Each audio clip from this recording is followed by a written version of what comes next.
Before they discover their talents, before they build lifelong relationships, before they reach their potential, children are nurtured.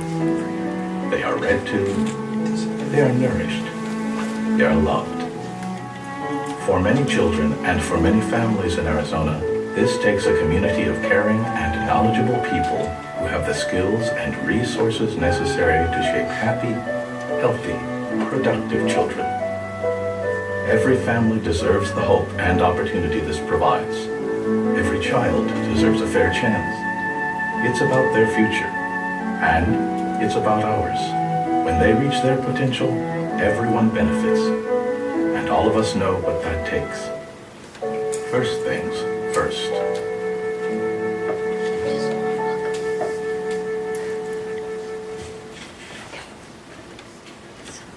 Any questions? I know that I've seen some board members jotting down questions, so. Okay, good. Sure. You mentioned that there's 15 childcare and literacy programs in our district. Can you give me an example of one or two?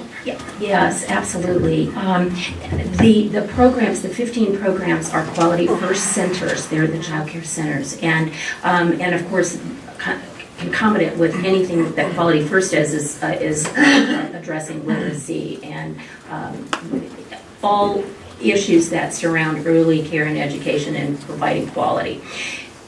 Quality First programs, they actually apply to be a part of the Quality First program. And if they are accepted, and it's just a matter of when they get on the list and how much funding is, and now we're really pleased to say that we can meet that request level.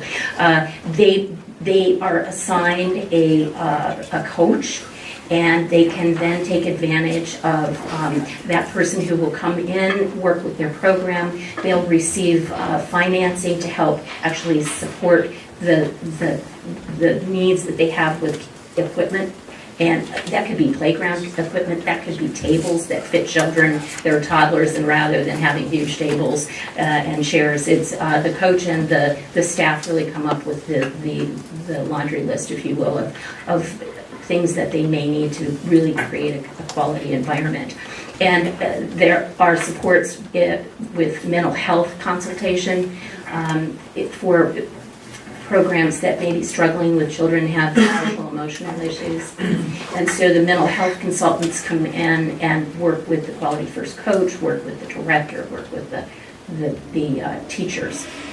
So that's a really wonderful component. We have a child care health consultation that's available if they're part of a Quality First program, and that's on different levels. It can be as simple as, we have an outbreak of Giardia, and we're just a little bit not sure what to do about that. And so a healthcare nurse would contact them and work with them, and that could be on a warm line, or if they need more really support, then that health worker, and oftentimes it's a nurse, but it could be a nutritionist, will go to the center and really help them with whatever their issue is and stay with them until it's resolved.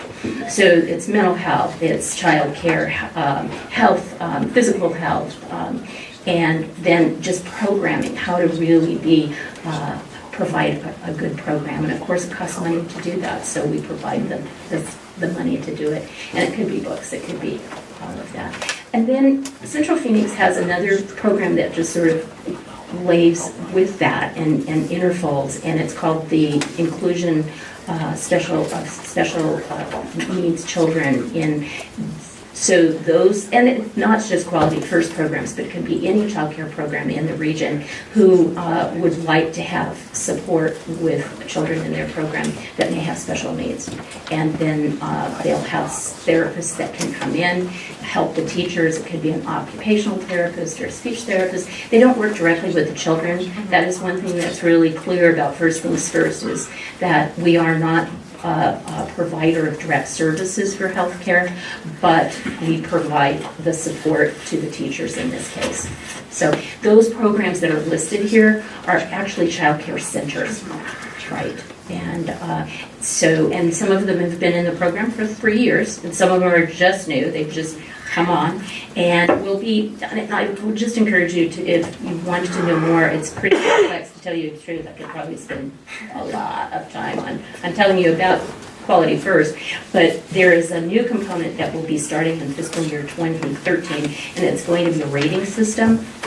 And the rating system will help parents and families really be able to access quality care.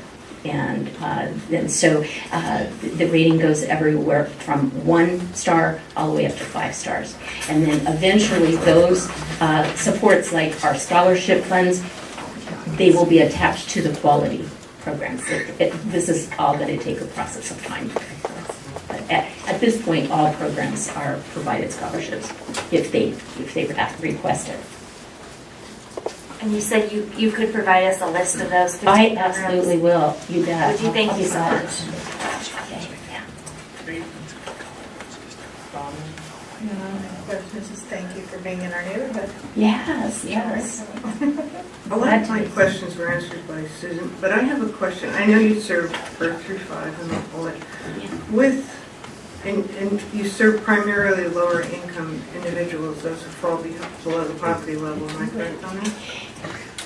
We serve many, many children that are, and in the Central Phoenix, that includes a big portion of the children that we serve because we have such high poverty rates, and we have families that are, we have a high refugee population. Right. Yes. However, So- first things first is for all children and all All families. children? Yeah. Okay. Yeah. That was one of my questions. With your child care scholarships, they have to apply, so they would, you would give preference to those who are lower socioeconomic, or? No, I no. understand. It's actually up to the center, the child care center. We don't really oversee very much of the details of that. It's the child care center that would But your dictate scholarships, the child care scholarships, right? okay. And We don't have, like DES would have Okay, a rate that, a sliding scale, if you will. Okay. Yeah. and like, say I had a neighbor that had a young child that could not afford health insurance, hypothetically. You do health insurance enrollment? Health insurance enrollment. How would they just call you, or how would they get on, how would they access this? Well, we have, right now, we do have a health insurance enrollment program, and the purveyor or the grantee, every strategy has grantees, some 5, some 2, some 1. In this case, for fiscal year 2012, the first funding cycle, we had one grantee, and it's International Rescue Committee. And so they actually do the outreach. That's a really big part of health insurance enrollment, is to do outreach into the community to let people know that they can assist them. So that's the goal for IRC, is to reach 540 families a year through the assistance of actually helping them apply to the health insurance enrollment. Now this year, the board this last week just approved the health insurance enrollment strategy, and that will go to RFGAs. So we're beginning our phases now. Which is a request for government Thank you. application, correct? Yes, request. Like an RFP in many other agencies. Right, request for proposal. But so the RFGAs will go out, and we will then organizations can then apply for that. So, and the council, I would also tell you that the council really looks to when they make these decisions, they look at the needs, of course, they look at the priorities. They're looking at indicators that First Things First has set as bar. There are 10 indicators that we can use to guide decisions. So that is certainly a big part of our decision making. And they look at target population and make those judgments. I also thank you for your presentation. Thank you very much. Thank you. It's my pleasure. It's very nice meeting you. Oh, I have some questions for you too. Oh, okay.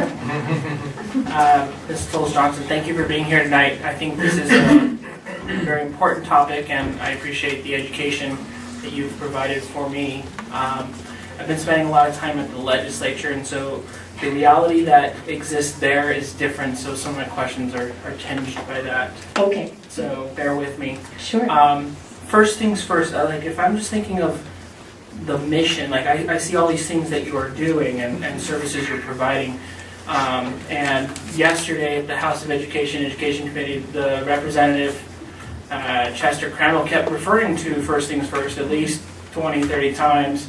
And he is under the strong impression that like what you do is prepare kids for school so that when they get to kindergarten, they're ready to go. And for all the districts and for all areas that that's not the case, then there's probably something wrong with First Things First.